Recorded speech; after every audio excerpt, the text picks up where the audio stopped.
Hey everybody, it's your girl Bunny. To all of my returning subscribers, hey, how you doing? And for those of you who are new to the channel, welcome. Kick your feet up, subscribe to this family-friendly channel, and don't forget to click the notification bell so you don't miss any posts. Also follow me on Instagram at the same profile name so you don't miss the sneak peeks of what's coming up next. In this video, it's season 2, episode 4, entitled Pioneer the Frontier. I give a full episode recap with photos offset to the side, and then I give my review at the end. No need to dig around. I have all of the minute marks in the comments. It's all coming up next. Bobby and Shy, they're aboard the ferry, and Shy is just under the impression that they're heading to the studio. He's excited. He's amped up. He's thinking about all the songs they can put down, ideas that he has. But Dennis then abords the ferry, and the tension is there immediately. Dennis is still hot about the time that he shot into his apartment, and he's thinking about the potential danger he put his brothers and his mom in. But Shy's just like, man, I wasn't shooting at you directly or y'all directly. I was just shooting at the idea of it all. And Dennis, he was like, what the heck is that supposed to mean? So both of them are not having it. Bobby just wants them to realize that he's trying to create a crew, and Wu-Tang is about brotherhood. Vine is aware of Bobby's goal with the fellas, and if his idea would actually work, they still have the potential to get off at Manhattan. To add even more fuel to the fire, we see Power get on board. From there, everything's just a domino effect. Dennis sees Power, then collectively they all see each other. Bobby tries to explain that it's kind of like an orchestra. Every instrument plays their part. And even though they all have their beef, all of them are needed. That includes Raekwon and Power. Vaughn wants to know now, how does Power fit in? I mean, he doesn't rap, what's going on? But Bobby explains that Power knows the streets. And with him having the streets on lock, everybody knows in hip-hop, artists need street cred. And this is the time they need to build Wu-Tang from the bottom up, not the other way around. Bobby didn't tell Vine that Power was coming because he knew that Vine wouldn't show up. Power knew who was coming, and he still showed up. He needs Vine to be that businessman he knows that he can be. Bobby goes to find Raekwon, and while Vine tries to find Dennis, the departure time is counting down. Dennis chats it up with Dale after he witnesses his sales pitch. He's real slick with his words. Vine barely misses Dennis when he walks through his path. Bobby finally spots Shy, but he's not in the mood to talk. Shy can't understand why Power is present because of what Dennis did to him in the past. Power lets him know that his memory is long and he remembers everything. He's there because of business, and Bobby has a plan. Shy and Power, though, they both agree that if anything happens, they both packing some heat, just in case. Bobby tries to let Raekwon know again that he has a plan for everybody to work together. They all have their own strengths and they all have their own sounds, but he's still not trying to hear it. Vaughn is telling Dale, man, out of all these people on this ferry, you following me around. What's up? What do you want? And Dale is just telling him about his products that he has, that he's a businessman, and he also has receipts. So Vaughn is just like, okay, you have receipts, so that means you pay taxes. And Dale is like, okay, now the American way is not to pay taxes. Come on, bruh. Vine is so impressed. He's like, well, what movies you got, man? Let me see. Dennis chats it up with Bobby. He can't understand why Shy is involved. You know the history about what happened, and now you're trying to get us all together to be on tracks together where we're supposed to just be a happy family and just skip down the road. No, I came here leaving my family under the impression that I was just going to do music with you. I'm down with all of that, but I'm not recording with Shy. At this point, Bobby's getting real frustrated. He's trying to keep his cool, and he spots Power, and he's telling him, look, man, I understand that you're here about business, but I need you to get more involved. I need you to be a part of the solution and not the problem. You know why you're here. You know it's about business. I need you to talk to Shy. You know that he's going to listen to you more and probably understand where you're coming from. So since you're a man of your word, I need you when it comes to business to help me out. As Shy and Power talk, they're just chatting it up. Dennis sees them two hanging around each other, talking it up, and he's thinking they're conspiring against him, especially when Power does like a little stretch and he sees that he has a gun. So Dennis is just like, oh no, I'm not having that. He goes back to Dale, and he know Dale was packing and he had a gun. He's like, look, I heard you sell everything, so it's everything for sale. There's a scene between Bobby and Dale which has a lot of symbolic meanings behind it. Dale has all types of stuff, and he even goes to the extent of showing him jewelry that's correlated with the Nation of Islam.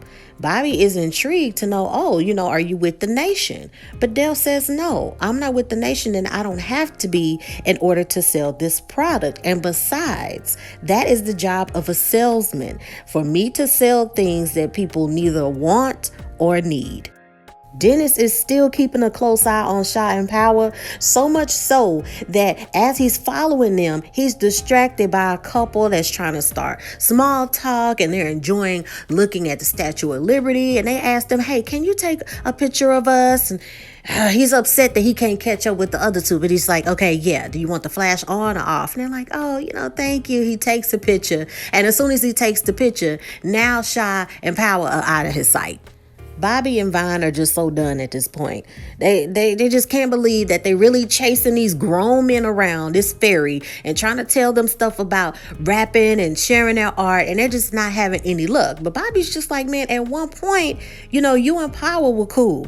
Before all of this stuff happened, y'all were cool. Y'all got along. Y'all grew up together. What happened? But Vine is just like, okay, that's kid stuff. Like, we all grown. We've all been through everything, and that kind of stuff exhausts over time. And why don't you just focus on talking to other people, and I focus on talking to other people, because that kumbaya stuff is gone.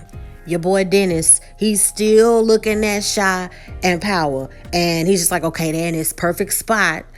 I need to do what I gotta do. He grabs for the heat, and as soon as he does that, gladly, Vine stops him like, hey man, what you doing? Like, what are you about to do? Like, we on the ferry, really? You about to just pop off over here? But Dennis is just not having it. He's just like, okay, you out of all people are here trying to make amends with all of these people when they've done us wrong in the past. Like, I think you and Bobby having correlations with jail, like having cases, that stuff just made y'all soft. Vine is just like, okay, look, you were my right-hand man because you were loyal. Like, and as soon as I get locked up, you doing all of this stuff, and then now you having a baby with my sister.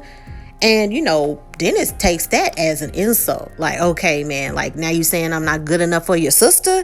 And he just walks off. It's the moment of truth.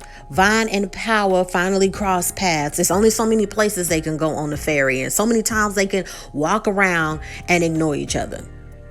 They both sit down. It's awkward silence. The conversation starts off awkward, but they eventually agree that, they're there because of business, and Bobby is smart and has his plan. Even when they start to talk, they reminisce about how when they were kids and how they used to hustle and have good times. There was even this instance where Power, he had the answers to a test or something like that. And Vine decided that he would take the rap for it because he knew he needed to be in school so everybody else could get the answers and pass. Vine is following patterns that he's always done. He's taking the rap. He's being the protector so everybody else can succeed. And Power just recognizes that he's always been that dude, trying to make sure that no matter what happens, everybody benefits from it. Vine says, yeah, man, this is the opportunity. When I was cleaning toilets and doing all of that stuff, I would just see people on the ferry, man. They would be all dressed up and they all had somewhere to go. And it just seemed like they had this fresh start. With us being on this ferry and us going to another location, it's just all lining up, man. This has got to be right. It feels like a fresh start for everybody. Now that they're talking, the only two people left that are not really engaged to what Bobby is trying to do is Dennis and Raekwon. They are approaching Manhattan, and it is Vine's final opportunity to get a chance to at least try to talk to Dennis. Vine tells Dennis, like, look, man, I apologize if I came out harsh when it comes to the relationship with my sister. And Dennis is just like, look, all the stuff that happened in the past with me and everything like that, when it comes to your sister and my son, like, nothing's going to happen to them. Like, they mean the world to me. I love them. He's like, look, You and my sister having a baby, that's fine. I mean, it's making it more official. But you always been my brother. Like, nothing's gonna change that. I'm not asking you to squash anything. All right. But I at least asked you to just at least hear what Bobby has to say. Everybody finally meets at the top of the ferry, and it's like a Western showdown. Everybody's looking at each other. You can cut the tension with a knife, and Bobby finally lets them know the plan. He says that this journey is like Noah and the ark. If you believe that there was a flood coming, you were aboard. And Noah invited everybody that he loved. It's the same correlation with us. Instead of us dealing with the flood, it's a drug game. It's dealing with being the man of the family too early in life. And society telling us that we should want more. The ark can save us from everything. Everybody that was on board Noah's ark was on board for a year.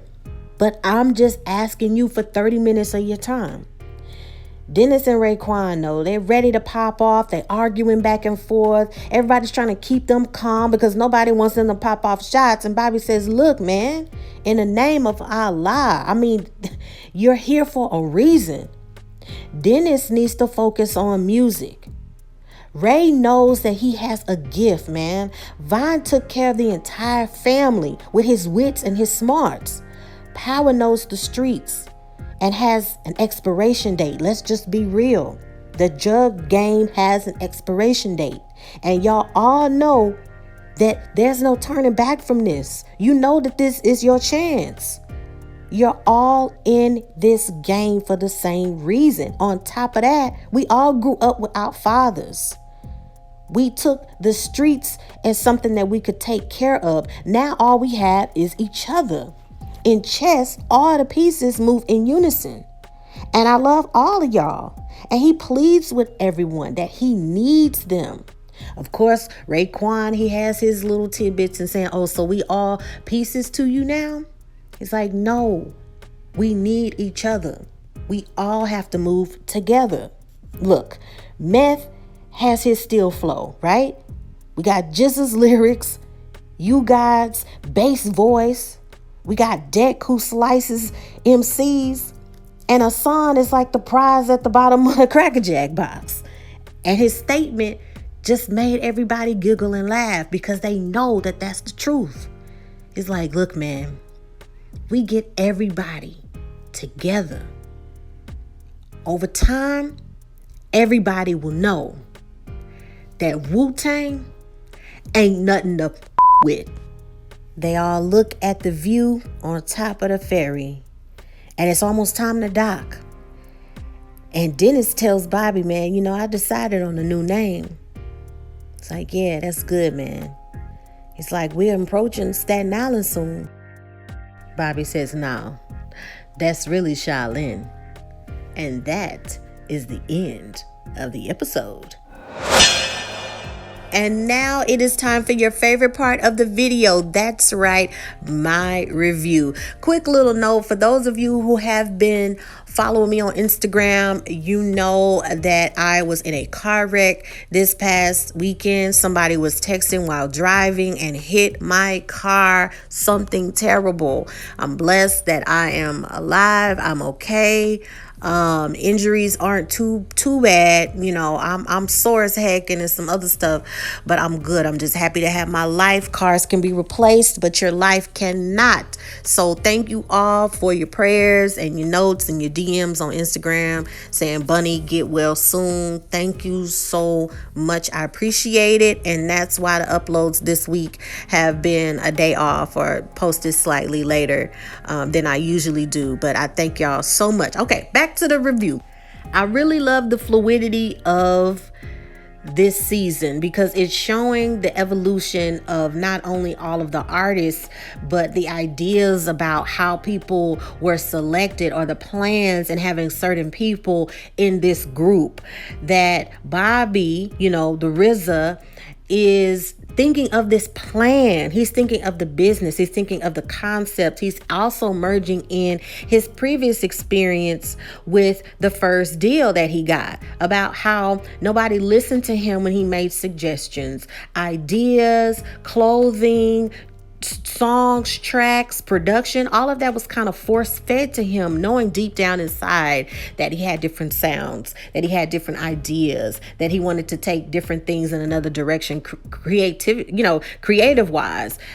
So it's just really good to see how he said, okay, let's think about business, and we're going to put aside our personal aspects and think about, you want the strongest on your team. You want the best. If you really want something to work out, when it comes to emotions, usually your emotions are just like on the back burner, because now you're thinking about business. Now you're thinking about something that's more solid, something that's going to have longevity. You can also compare that to the music industry today and how artists are not developed like they used to be developed. So we have a lot of this microwave Pop-Tart artists who come, they make a few songs and then they leave. Unlike people back in the day, they were developed. They played instruments. They know how to write on their own, how to produce on their own. It's a different genre of music. So seeing this evolution and showing the fluidity and how people are realizing that they have these true gifts, and you've gone through all this stuff in life, and what are you going to do with it? Now you have your back against the wall where your options, right, are becoming a little bit more picky. Even Power is realizing through talking to some OGs that maybe this ain't the best route. And it's only so long that money's gonna last. It's only so long a hustle game is gonna last. All right. A lot of you know the reference of Dell on this Ferry selling a lot of this merchandise. And I don't want to give that away, but it's showing his hustle, but the business behind it, his smarts, and it being in this box of development. He's selling, he has great sales pitch, he has wonderful business savvy, but he's boxed in to whatever he has on his cart. All of those smarts just sitting there, kind of wasting away, when you could do bigger and better things with what you have. And there's nothing wrong with that. It's showing that there is a way to improve and crisp and perfect what you're good at. And that is, I think, what the writers were trying to show in this episode. You have all of this potential, and you have all of this what if just sitting there, and you're not doing anything with it. You're not letting it explode. You have a little spark, but that explosion that you deserve needs to happen. You need to put aside your personal beefs. You need to put aside anger. You need to put aside fears. You need to put aside a whole bunch of stuff in order to be great. And I think that this episode really, really, really allowed us to see that the Ferry was the symbolism of, are you willing to go through this storm, right? Noah and the ark and all this stuff. Are you willing to go through all of that in order to get where you really, really, really want to go? And as a person who's a movie buff, who looks at symbolism, a lot of viewers might not have saw that, or have maybe thought that this episode was boring, because I think a lot of people aren't looking at a lot of the symbolic aspects that are in this episode and don't really understand what the writers are trying to convey.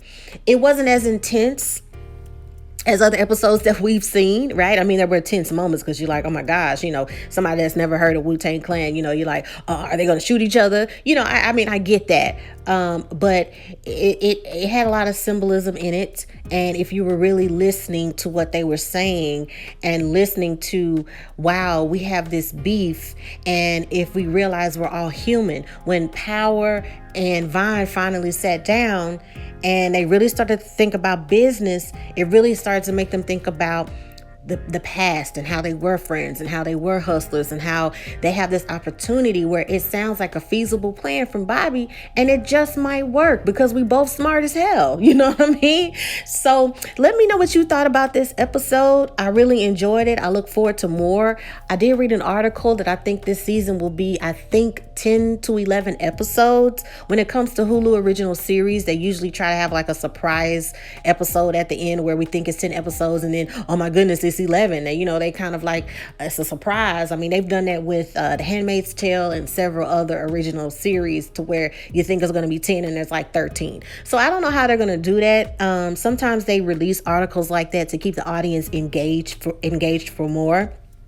So it's really awesome that they were able to film with all of these pandemic parameters and being safe and all this other stuff. And I don't know how the production is now, but I don't know if there's word if they're filming for season 3 and how long season 3 will be. But we do at least know that the minimum for season 2 is 10 at least. So to stick around, check out other series that are in the pinned comment. Follow me on Instagram so I can keep you posted about what's going on. And you guys on Instagram, if you follow me on Instagram, you get the sneak peeks of what's coming up next, okay? Until next time, take care of yourself and each other. I love you. Bye.